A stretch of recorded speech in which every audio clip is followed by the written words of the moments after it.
Modern মেয়ে যখন গ্রামের বাড়ির বউ হয়ে যায়। মা বলছি শাড়িটাকে একটু চেঞ্জ করে নাইট স্যুট বা সালোয়ার কামিজ পরা যেতে পারে না? কাল থেকে শাড়িটা পরে আছি তো এবার খুব কষ্ট হচ্ছে, দেখুন না যদি কিছু করা যায়। না বৌমা, এরকম অলক্ষণা কথা মুখে এনো না। এরকম কিছুই করা যাবে না, এটাই হচ্ছে এই বাড়ির নিয়ম। অ্যাটলিস্ট যদি জুয়েলারি গুলো খোলা যেত। আসলে গলায় খুব লাগছে, মনে হচ্ছে কেউ যেন আমার গলাটাকে টিপে ধরে আছে। এইটা অ্যাটলিস্ট খুলে দিন। না বললাম তো, এখন নিজের ঘরে যাও। তাহলে একটা কাজ করি, চুড়িগুলো তো দেখা যাচ্ছে না, এমনি তো শাড়ির নিচে ঢেকে গেছে, চুড়িগুলো অন্তত খুলে দিই। আসলে চুড়িগুলো সারাক্ষণ বাজতে থাকে আর আমার আর ভাল লাগছে না মা। আর বললে কি তোমার কানে ঢোকে না? ঘরে যাও বললাম তো নিজের। কোথায় চলে এলাম আমি? হায় ভগবান, এত সকাল সকাল এত চিৎকার তো না হয় মনে হয় বাজারেও হয় না, যা চিৎকার এদের সকালবেলার ব্রেকফাস্টে হচ্ছে। ভগবান তুমি রক্ষে করো আমাকে, আমি কোথায় এলাম?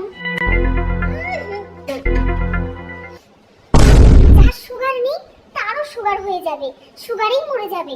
বাপরে বাপ।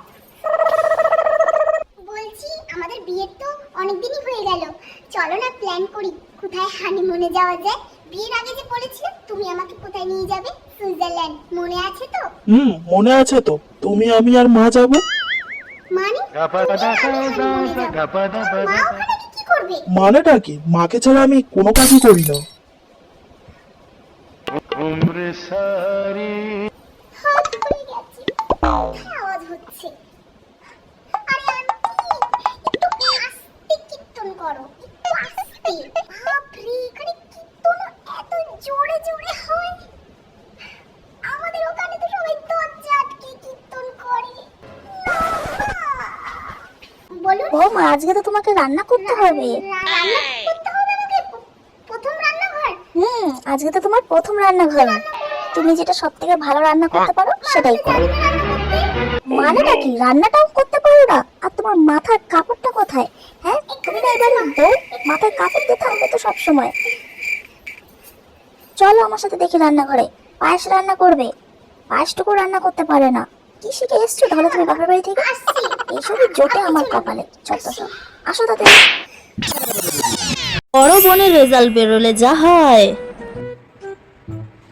মা, রেজাল্ট বেরিয়েছে আজকে। হ্যাঁ, রেজাল্ট বেরিয়েছে? কি হয়েছে রেজাল্টে? কত পেয়েছিস? পাস করেছিস? মা, আমি 100-র মধ্যে 35 পেয়েছি। তুই এত কম রেজাল্ট করেছিস, কতবার করে বলেছি পড়তে বস, পড়তে বস। তুই আমার একটা কথা শুনিসনি। আর আজ দেখো রেজাল্টের এই পরিণতি তোর। তোর সব সময় জোরের জোরে এই অবস্থা। তুই ফোনটা খাটবি না, খাটবি না। আমার একটা কথা তুই শুনিসনি। এই কোন নাম্বার নিয়ে তুই আমার সামনে এসে বলতে তো একটু লজ্জা করছে না, তাই না? এখন কানা হবে নাকি? দূর হয়ে যা সামনে থেকে। ছোট বোনের রেজাল্ট বেরোলে যা হয়। আরে কি হয়েছে আমার সোনা ভাই? আমার সোনা ভাই এরকম কাঁদছে কেন? মা আজকে আমাকে স্কুলে রেজাল্ট দিয়েছে। কত পেয়েছো তুমি? আমি 15 নাম্বার পেয়েছি মা। আচ্ছা সোনা মা, শোনো, কেঁদো না, হ্যাঁ? এই বছর এত কম নাম্বার হয়েছে তাতে কি হয়েছে? পরের বছর তোমার আরো ভালো হবে। তুমি এই নাম্বারটা অনেক ভালো পেয়েছো। তোমার দিদি হলে তো এর থেকেও কম পেতো। হ্যাঁ সোনা মা, আর কেঁদো না। আর আমি তোমাকে আজকে বিকেলে পার্কে নিয়ে যাবো ঘোরাতে, আর সেখানে গিয়ে তোমাকে তোমার ফেভারিট আইসক্রিমও খাওয়াবো। আচ্ছা মা, থ্যাংক ইউ মা।